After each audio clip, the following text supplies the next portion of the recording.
SIMs کے غیر قانونی استعمال کو روکنے کے لیے پی ٹی آپریشن کا تیسرا مرحلہ اور انتقال کر جانے والے افراد کے نام پر جاری سمز آج بند کر دی جائیں گی۔ سمز کی منتقلی کے لیے آج تک کی مہلت دی گئی تھی۔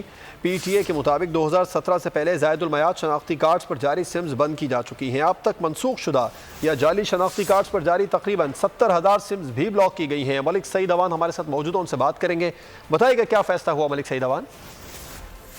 جی بالکل، سموں کی بندش کے حوالے سے پی ٹی اے جو ہے وہ سخت ایکشن لے رہا ہے، اور اس حوالے سے آج جو ہے فوج پردھان کی ڈیڈ لائن تھی وہ بھی آج مکمل ہو چکی ہے، اور آج رات سے جو ہے فوج شدہ افراد کی سم کی منتقلی وہ ختم ہو جائے گی اور سمیں بند ہونا شروع ہو جائیں گی۔ اس حوالے سے پی ٹی اے کی جانب سے باضابطہ ایک وارننگ بھی جاری کی گئی تھی، جس کے آج مہلت کا آخری روز تھا، اور اس میں یہی کہا گیا تھا کہ اہل خانہ جو ہے وہ محروم لوگوں کی سمیں اپنے نام پہ منتقل کروا لیں، اور اس کے لیے جو ہے وہ فوت شدہ افراد کا ڈیتھ سرٹیفکیٹ جو ہے وہ لازمی طور پہ لے کے آئیں، اور جو جتنی بھی فرنچائز ہیں وہاں پہ جمع کروا کے سم تبدیل نام پہ کروائی جا سکتی ہیں۔ اگر ایسا نہیں ہوتا تو ان کے خلاف جو ہے وہ سم بند کر دی جائیں گی۔ اس کے علاوہ جو ہے 2017 سے پہلے زائد المیعاد شناختی کارڈ پر جاری کی ہوئی سم جو ہے وہ آلریڈی پہلے مرحلے میں بند کر چکی ہیں۔ اب تک منسوخ شدہ یا جعلی شناختی کارڈ پر جاری تقریباً 70,000 سم بھی بلاک کی جا چکی ہیں پی ٹی اے کے مطابق۔